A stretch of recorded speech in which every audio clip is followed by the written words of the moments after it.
Bismillahirrahmanirrahim. Wala hawla wala quwwata illa billahil aliyyil azim.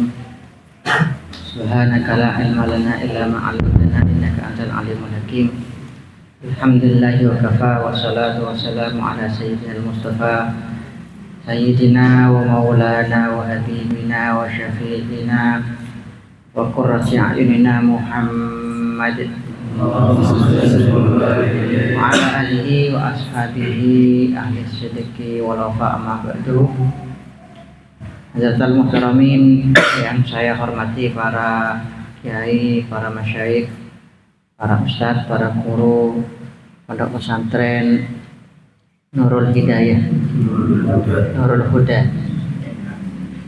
Mudah-mudahan semuanya diberikan kesehatan, kekuatan oleh Allah Subhanahu wa taala. Allahumma amin.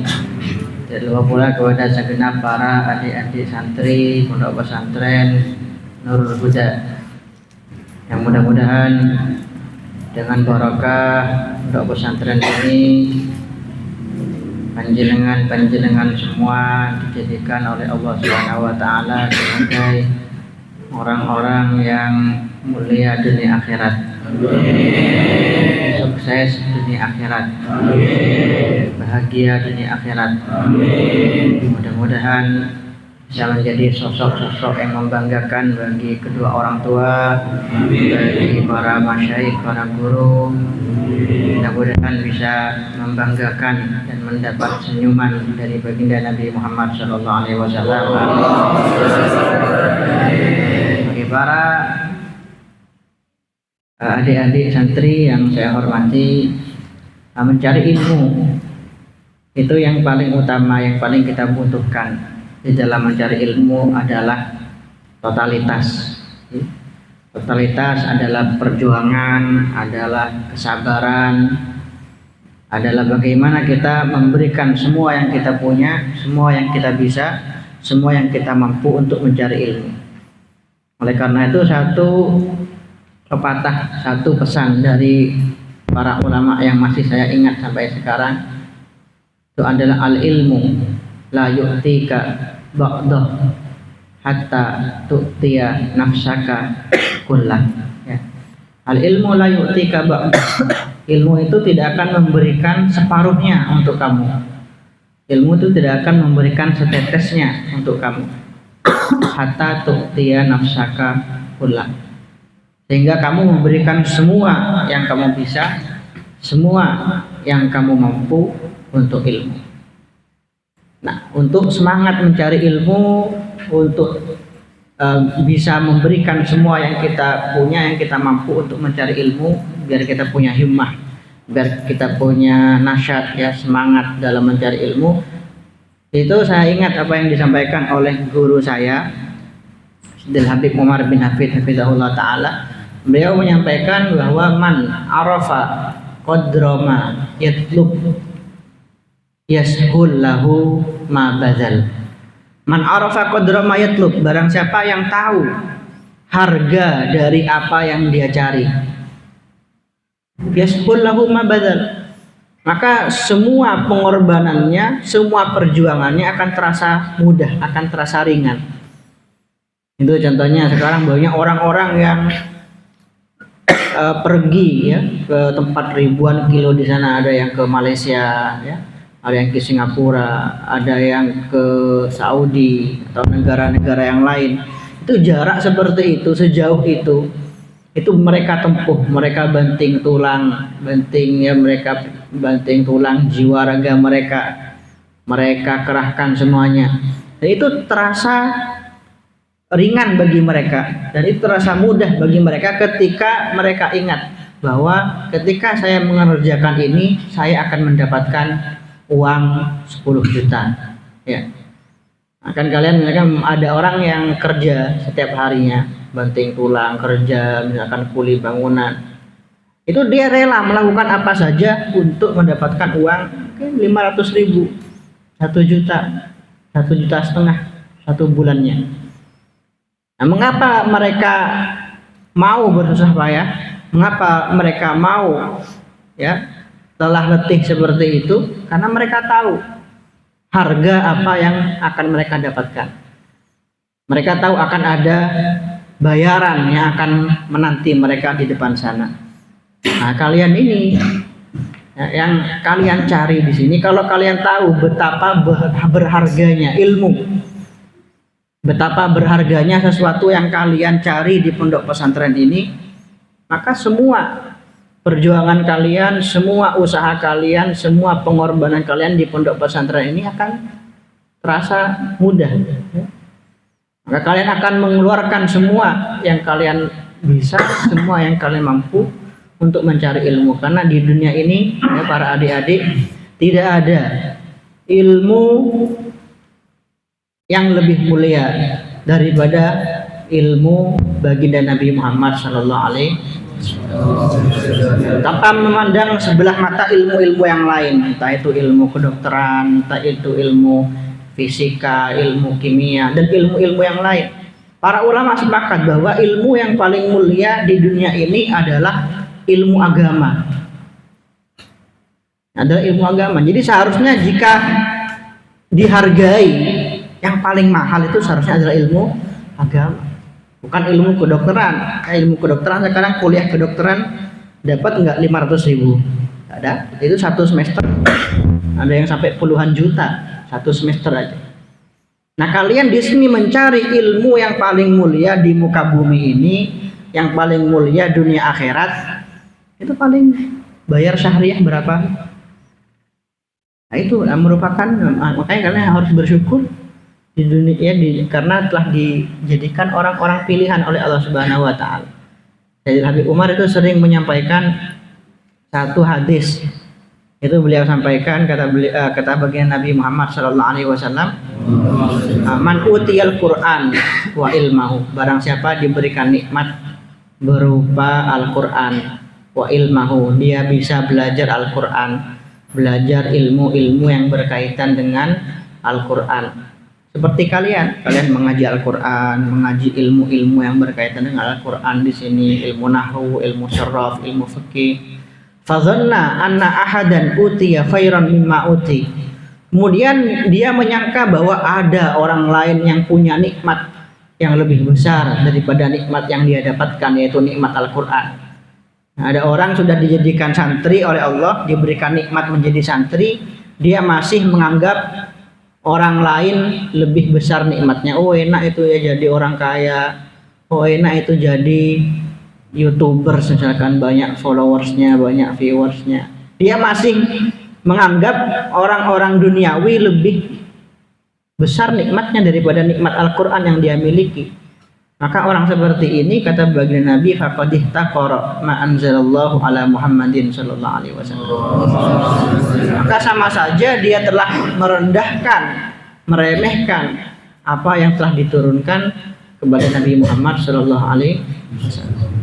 Kemudian beliau memberikan cerita, kata beliau, dulu ada seorang ulama menitipkan anaknya ke seorang muallim, seorang ustadz, untuk diajari ngaji Al-Quran. Nah, ketika Al-Quran sudah hatam, ini ulama ini memberikan uang 1.000 dinar. Itu 1.000 dinar dulu mungkin kalau uang zaman sekarang 1 M ya. Ini kasih uang 1 M. Ini nak uang 1 M. Untuk apa ini ayah? Kasih ke ustadznya kamu. Bilang ini sebagai tanda terima kasih saya karena ustadz kamu sudah mengajarkan kamu sampai hatam ngaji Al-Quran. Oke. Dibawa ke ustadznya, nyampe di sana dikasih uang 1 M ustadznya. Ustadznya kaget ya, kaget ustadznya. Gak pernah lihat uang ustadznya. Uang 100 juta aja gak pernah, ini kayak 1 M. Tanya, untuk apa ini uang sebanyak ini? Katanya ini dari ayah saya, dari abah saya sebagai tanda terima kasih untuk panjenengan karena telah mengajarkan saya Al-Quran. Nah, kata ustadznya, oh ini terlalu banyak ini. Saya ini bukan siapa-siapa, saya cuma mengajar Al-Quran. Saya bukan presiden, bukan pejabat, tidak pantas mendapatkan uang sebanyak ini. Udah gini aja, ini karena ustadznya masih suka uang ya. Ambil 10 juta aja dah. Ambil 10 juta ini. sisanya balikkan lagi ke ayahnya panjenengan. Oke. Balik sampai di rumah, kembalikan. Abah, ini uangnya dikembalikan sama Ustadz, ada susuknya ya. Ada susuknya. Loh, kok masih ada susuknya? Iya, katanya Ustadz, beliau gak pantas mendapatkan uang sebanyak itu karena beliau hanya mengajar Al-Quran. Apa kata ulama ini? Nak, mulai besok kamu jangan ngaji sama Ustadz itu lagi. Kenapa ya? Bagus nih Ustadznya, zuhud, gak nerima uang. Apa kata ulama ini? Itu Ustadz kamu gak bisa menghargai Al-Quran. Andaikan dia tahu harga Al-Quran, jangankan dibandingkan dengan uang 1 M, dibandingkan dengan dunia seisinya ya, dan dikalikan berkali-kali lipat dunia seisinya, itu masih tetap lebih berharga Al-Quran. Itu makanya ya adik-adik, nah itu kalian semua kalau tahu betapa mulianya, betapa mahalnya, betapa berharganya sesuatu yang kalian cari di pondok pesantren ini, maka kalian mungkin nggak akan keluar dari sini. Kalian tahu para ulama dulu kayak seperti Syekhana Khalil Bangkalan, itu seorang ulama di Bangkalan, itu ditulis oleh Syekh Yasin Al-Fadani. Ngaji beliau pernah di Langitan, pernah di Bangil, di Mekah saja itu beliau belajarnya selama 30 tahun. Di sini ada yang mondok 30 tahun? Ada. Paling lama berapa di sini? Ya paling berapa? Paling lama paling 5 tahun, 6 tahun, 10 tahun ya? Ada. Itu waktu emas bagi kalian. Waktu yang paling berharga seumur hidup kalian, yang akan menentukan kesuksesan kalian, kemuliaan kalian dunia akhirat. Itu waktu-waktu di pondok pesantren. Karena waktu di pondok pesantren ini tidak akan terulang lagi, adalah waktu paling barokah. Ya. Setetes yang kalian lakukan di pondok pesantren itu ibaratkan lautan yang kalian lakukan di luar pondok pesantren. Oleh karena itu tetap ya, harus semangat, harus tahu. Nah, tadi yang pertama, kalian harus tahu betapa berharganya sesuatu yang kalian cari. Nah, kalian kalau misalkan ada orang kan yang berkata kepada kalian, kamu akan aku kasih uang 100 juta asalkan kamu ada di pondok pesantren Nurul Huda ya, ini selama 10 tahun, dikasih uang 100 juta, kira-kira mau apa enggak mau? Atau 1 M, pondok di pondok ini 2 tahun aja tak kasih uang 1 M, mau enggak mau? Mau ya. Ya, kalian cari di sini lebih berharga dari itu semua ya. Tidak ada bandingannya. Wala uang 1 M ya, wala uang 2 M, wala uang 3 M. Itu makanya Al-Habib Zain bin Smith ketika beliau mensyarahi hadis innal malaikata la tadau ajnihataha li talibil ilmi ridon bima yasna. Kalian tahu itu para pemimpin dunia kalau turun dari pesawat itu kan turun berjalan di atas karpet merah ya. Itu kebanggaan luar biasa bagi mereka. Oh masya Allah, itu jalan di atas karpet merah. Seorang santri ini seperti dikatakan, ada seorang ulama namanya Al-Imam Ahmad ibn Abil Hub di kota Tarim. Itu punya santri namanya Syekh Abdurrahman, kalau nggak salah, Syekh Abdurrahman Ba'abad. Suatu ketika ke rumah gurunya ini untuk ngaji, ketika sampai di rumahnya, gurunya ini ngusap-ngusap kakinya. Nah, kakinya muridnya diusap-usap sama gurunya, kayak orang ngarap berkah, ingin barokah. Nah, muridnya kaget, ya. Bertanya-tanya, kamu bertanya-tanya lagi. Guru ya katanya, Kiai ya, saya ini muridnya sampean, ya saya ini murid, sampean guru. Seharusnya yang ngalap berkah itu guru apa murid? Murid. Ini sampean guru saya kok malah ngusap-ngusap kaki saya. Ya. Apa kata gurunya beliau Al-Imam Ahmad ibn Abdul Hub ini?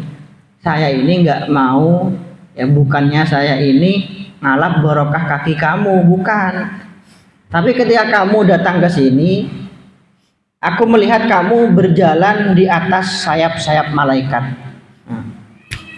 Aku mengusap-ngusap kaki kamu ini, aku ingin ngalap barokah kaki yang menyentuh langsung kepada sayap malaikat.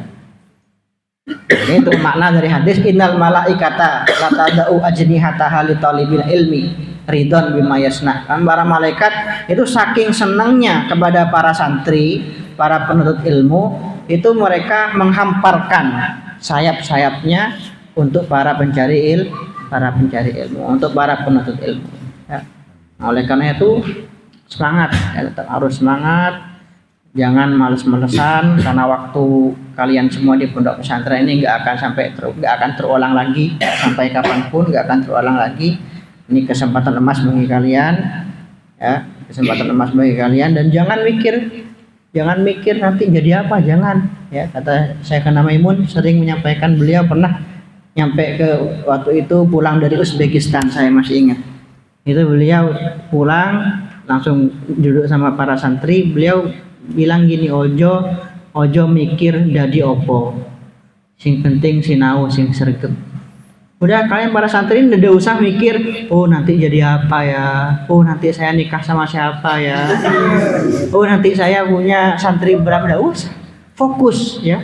As-Sufi Ibnu Waqtih, kata para ulama. Orang yang ahli tasawuf yang benar-benar itu adalah Ibnu Waqtih. Udah, apa yang ada di hadapannya dia lakukan sebaik-baiknya.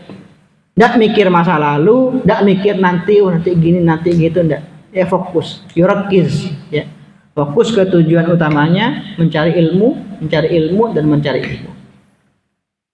Nah itu, makanya itu sangat penting sekali untuk para adik-adik. Ya. Jangan sampai males-malesan. Dilawan, disiasati. Nah, kalau saya itu punya trik itu, kalau males dipaksa-paksa. Para guru kami di Tarim ada yang pernah mengajarkan dinadari. Contoh seperti ini, adik-adik. Tidak sulit kok. Biasanya kan kalian di sini ngafalkan ya. Ngafalkan apa? Alfiyah, Imriti, ya. Itu kadang nafsu, kita kan punya nafsu, ngajak malas-malesan. Padahal kita tadi udah niat, oh nanti saya habis sholat Isya mau murajaah, mau ngafalkan Alfiyah 5 bait. Tapi kadang ketika kita ngafalkan, ya, nyampe 2 bait datang bisikan, ya. Entah itu bisikan setan, bisikan nafsu, udah cukup dua bait aja cukup, ya, daripada gak sama sekali. Udah, bismillah, tidur aja, ya, tutup kitabnya, udah besok lagi.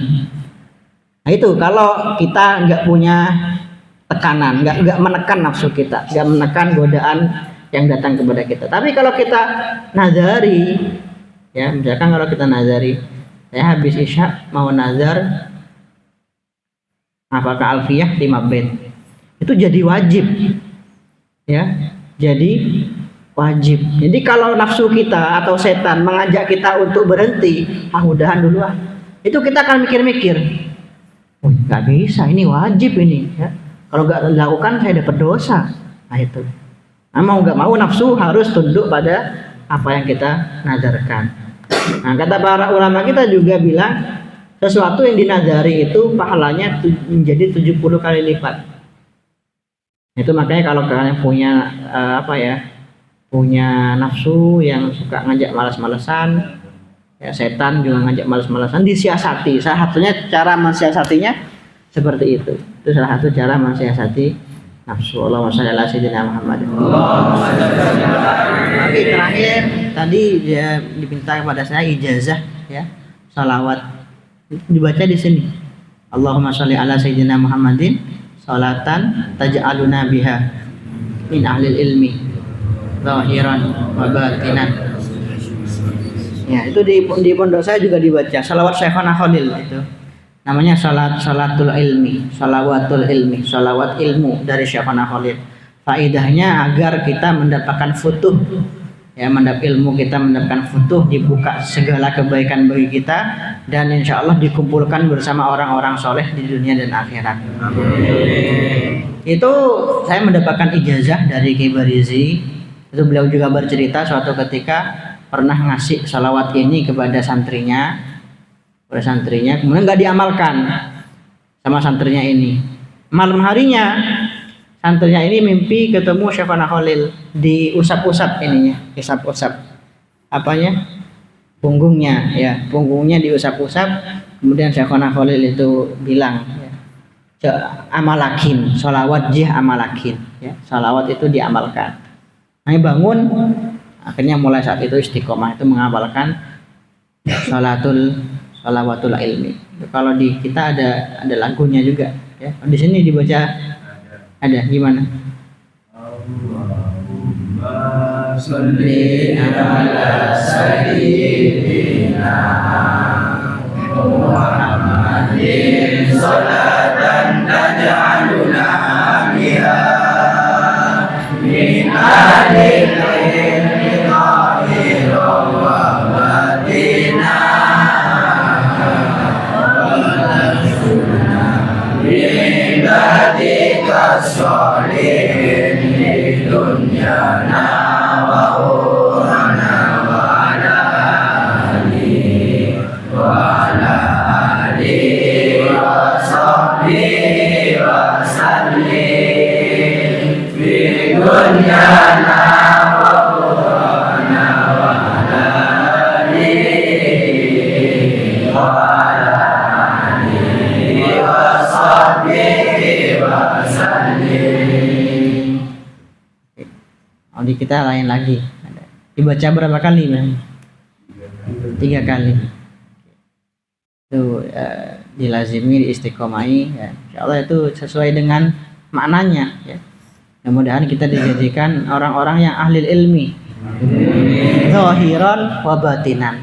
Karena banyak orang-orang alim itu cuma casingnya aja alim, ya. Tapi batinnya tidak alim sama sekali, tidak pernah mengamalkan ilmunya, tidak berakhlak, tidak beradab, ya. Makanya kalian belajar di sini akhlak, adab, ya. Jangan cuma ilmu aja, nggak ada akhlak, nggak ada adab, nggak ta'zim sama guru, ya, nggak hormat sama guru. Nah, itu contoh kayak Syekhona Khalil banyak, masya Allah, tabarakallah, ya. Tawaduknya, akhlaknya itu diamalkan, insya Allah, ya. Allahumma sholli ala sayyidina Muhammad.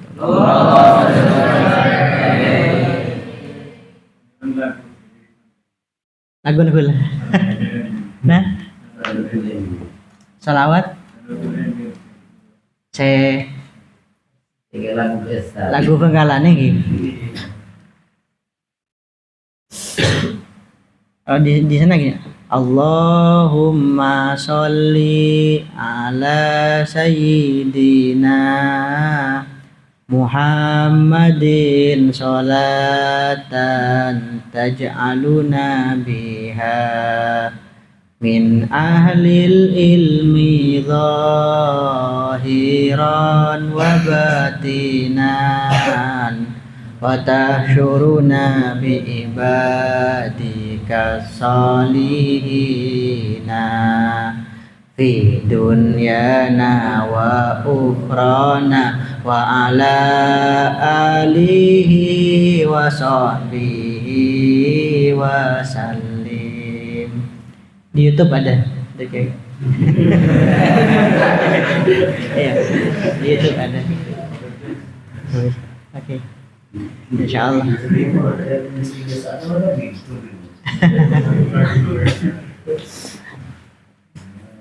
Oke, itu adik-adik bisa ibadah Pak yang bisa sampaikan, mudah-mudahan meskipun sedikit bisa bermanfaat untuk adik-adik semua, dijadikan sebagai minal ulama'il amilin, insyaallah semuanya min ahlil ilmi zahiran wa batinan.